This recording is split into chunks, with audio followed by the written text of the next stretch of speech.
Hi everyone, welcome. Please remember to like, share, and subscribe if you like this channel and what I produce on it. Well, it is time for our weekly Crime and the Royals Behind Palace Gate series. And today's story is not just hovering around the outer parameters of a palace, but takes you right inside.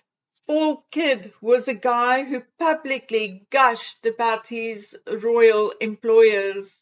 He described the Queen as courteous and genuinely caring. Paul Kidd waited on the royals for 9 years, first for the Queen at the palace and then for the Queen Mother. He also spoke fondly of Diana and her taste in music. He had autographed pictures of Manchester United players on the wall in his home, and Paul Kidd originally honed his skills as butler and silver service waiter for the royal family when he joined the Royal Navy after leaving school. And then, obviously, once he joined the Navy, he looked after the captain and the officers. During his naval service, he visited 22 countries around the world, and then in 1976, he was appointed butler to the Queen at Buckingham Palace, and there he served for 6 years until being transferred to Clarence House, where he served the Queen Mother.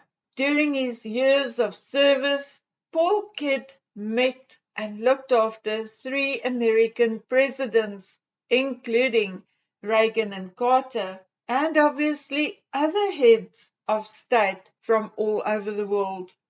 In 1985, he gave up royal service due to a cancer scare, but then started charging up to nearly £4,000 a time as an after-dinner speaker, talking about his work for the royal family. He also ran a series of lectures, including one called An Uncomfortable Experience for the Queen's Page Boy. Kidd also starred in numerous TV chat shows in the United Kingdom and the United States, including the Caroline Rhea Show in New York.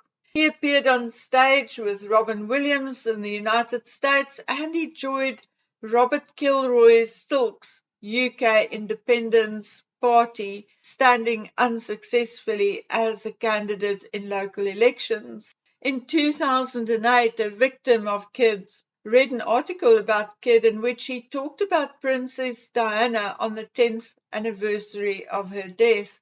The victim was so disgusted by Paul's bragging that he went to the police. The victim, now a man in his 40s, reported that he was indecently assaulted by Paul Kidd at the butler's home when he was only 13. An investigation was launched and evidence of further abuse was indeed uncovered during a search of Paul's home. Among items found on his computer were 18,019 images of unknown children and a video recording of him actually abusing another youngster in 2006. Many of the images recovered were encrypted in computer files with the password Pickles, which turned out to be a reference to a royal corgi. Kidd charmed his victims with stories of high living and was a brilliant groomer. Kidd even introduced one of his victims to a friend, David Hobday, who also eventually pleaded guilty to a number of sexual offences. After reading the publicity surrounding Kidd's case, a third victim came forward. Kidd went to Clarence House one Christmas for a staff tea party with the Queen Mother. He introduced the boy as a friend, and the boy even got to speak to the Queen Mother.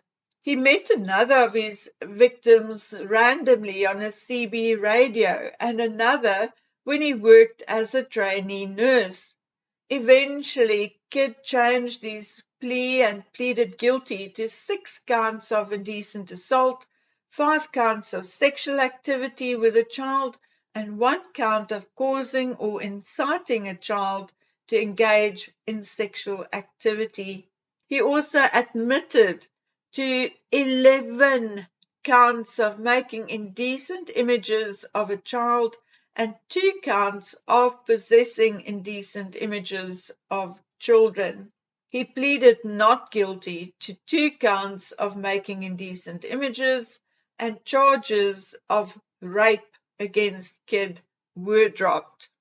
Hopday, his friend, pleaded guilty to 6 counts of sexual activity with a child and 1 count of possessing indecent images of a child, and in his case, or in this case, it was indeed a video.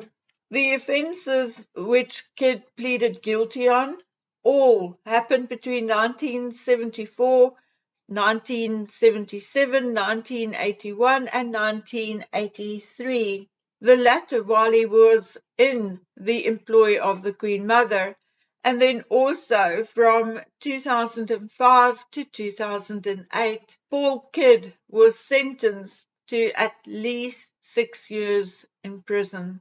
As I am investigating these crimes committed in and around the royal palaces, it is actually shocking how many instances of sexual deviancy there was. And yes, there are huge numbers of staff, so it is easy to believe that these criminals' bosses did not know about their conduct.